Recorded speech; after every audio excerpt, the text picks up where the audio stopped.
BJP ರಾಷ್ಟ್ರೀಯ ಅಧ್ಯಕ್ಷ JP Nadda ಆಗಮಿಸ್ತಾ ಇದ್ದಾರೆ. ಮಧ್ಯಾಹ್ನ 2:25ಕ್ಕೆ ಹುಬ್ಬಳ್ಳಿಯ ಏರ್ಪೋರ್ಟ್ಗೆ ನಡ್ಡಾ ಆಗಮನ ಆಗುತ್ತೆ.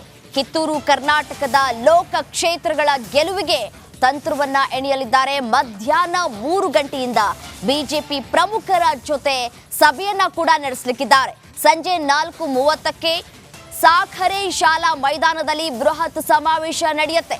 ಪ್ರಹ್ಲಾದ್ ಜೋಶಿ ಸೇರಿ ಬಿಜೆಪಿ ಅಭ್ಯರ್ಥಿಗಳ ಪರ ಮತಯಾಚನೆಯನ್ನ ಮಾಡಲಿದ್ದಾರೆ. ರಾತ್ರಿ 9 ಗಂಟೆಗೆ ಡೆನಿನ್ಸನ್ಸ್ ಹೋಟೆಲ್ನಲ್ಲಿ ಕೋರ್ ಕಮಿಟಿ ಸಭೆ ಕೂಡ ನಡೆಯುತ್ತೆ.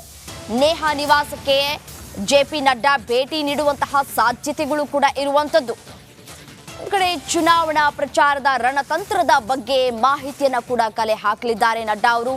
ಗ್ರೌಂಡ್ ರಿಪೋರ್ಟ್ ಏನಿದೆ ಅನ್ನೋದರ ಕುರಿತು ಮಾಹಿತಿಯನ್ನು ಕೂಡ ಕಲೆ ಹಾಕಲಿದ್ದಾರೆ ರಾಷ್ಟ್ರೀಯ ಅಧ್ಯಕ್ಷರು.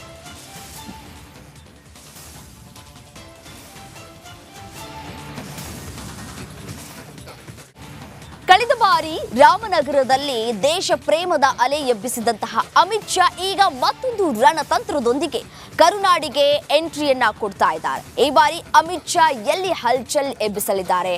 ಬನ್ನಿ, ಆ ಕುರಿತ ಒಂದು ವರದಿದೆ, ನೋಡ್ತಾ ಹೋಗೋಣ.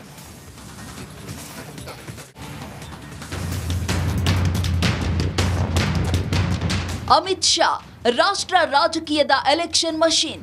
ಬಿಜೆಪಿಯ ಚುನಾವಣಾ ಚಾಣಕ್ಯ ಅಂತಾನೆ ಫೇಮಸ್ ಆಗಿರೋ ಈ ಮೋಟಾ ಭಾಯ್ ಸರ್ಕಾರ ಕಟ್ಟೋದ್ರಲ್ಲಿ ಎಷ್ಟು ನಿಸ್ಸೀಮನೋ ಎಲೆಕ್ಷನ್ಗೆ ರಣತಂತ್ರಗಳನ್ನ ರೂಪಿಸುವಲ್ಲೂ ಅಷ್ಟೇ ಕರತಲ ಮಲಕ. ಇಂತಿಪ್ಪ ಅಮಿತ್ ಶಾ ಈಗ ಮತ್ತೊಮ್ಮೆ ಕರುನಾಡ ರಣಕಣಕ್ಕೆ ಕಾಲಿಡ್ತಿದ್ದಾರೆ. ಕಳೆದ ಬಾರಿ ಡಿಕೆ ಸುರೇಶ್ ಕ್ಷೇತ್ರದಲ್ಲಿ ಅಬ್ಬರಿಸಿದ್ದ ಶಾ ಈ ಬಾರಿ ಹುಬ್ಬಳ್ಳಿಯಲ್ಲಿ ಬೊಬ್ಬಿರಿಯಲಿದ್ದಾರೆ.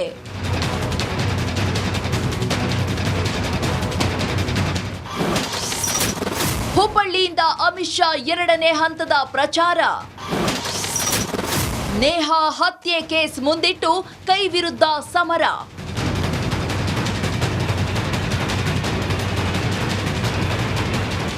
ಎಸ್, ಸದ್ಯ ರಾಜ್ಯ ರಾಜಕೀಯದಲ್ಲಿ ಹಾಟ್ ಟಾಪಿಕ್ ಅಂದ್ರೆ ಅದು ಹುಬ್ಬಳ್ಳಿಯಲ್ಲಿ ನಡೆದ ನೇಹಾ ಹಿರೇಮಠ್ ಕೊಲೆ ಕೇಸ್. ನೇಹಾ ಡೆಡ್ಲಿ ಮರ್ಡರ್ ಇದೀಗ ರಾಜಕೀಯ ತಿರುವು ಪಡೆದಿದ್ದು, ಬಿಜೆಪಿ ಇದು ಲವ್ ಜಿಹಾದ್ ಅಂದ್ರೆ ಕಾಂಗ್ರೆಸ್ ಪ್ರೇಮ ವೈಫಲ್ಯ ಅಂತ ಸಮರ್ಥನೆಗಿಳಿದಿದೆ. ಸ್ವತಃ ನೇಹಾ ತಂದೆಯೇ ಸ್ವಪಕ್ಷದ ವಿರುದ್ಧ ತಿರುಗಿ ಬಿದ್ದಿದ್ದು ಬಿಜೆಪಿ ಕೈಗೆ ಮತ್ತೊಂದು ಅಸ್ತ್ರ ಸಿಕ್ಕಂತಾಗಿದೆ.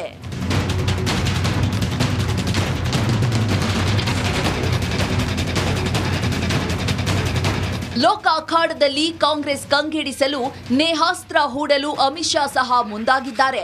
ಇನ್ನು 24ನೇ ತಾರೀಕು ಹುಬ್ಬಳ್ಳಿಯಲ್ಲೇ ಕೇಂದ್ರ ಗೃಹ ಸಚಿವ ವಾಸ್ತವ್ಯ ಹೂಡಲಿದ್ದು ಉತ್ತರ ಕರ್ನಾಟಕ ಭಾಗದ ಮುಖಂಡರ ಜೊತೆ ಹೈ ವೋಲ್ಟೇಜ್ ಸಭೆ ಮಾಡಲಿದ್ದಾರೆ.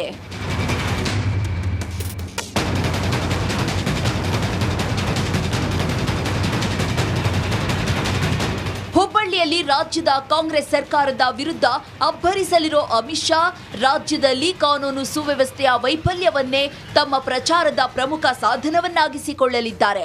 ಇನ್ನು ಸಮಾವೇಶ, ಕಾರ್ಯಕ್ರಮ, ಮನೆ ಮನೆ ಪ್ರಚಾರದ ವೇಳೆ ಕಾಂಗ್ರೆಸ್ ಸರ್ಕಾರದ ಧೋರಣೆ ಬಗ್ಗೆ ಅರಿವು ಮೂಡಿಸಲು ಕಾರ್ಯಕರ್ತರಿಗೆ ಸಲಹೆ ನೀಡುವ ಸಾಧ್ಯತೆ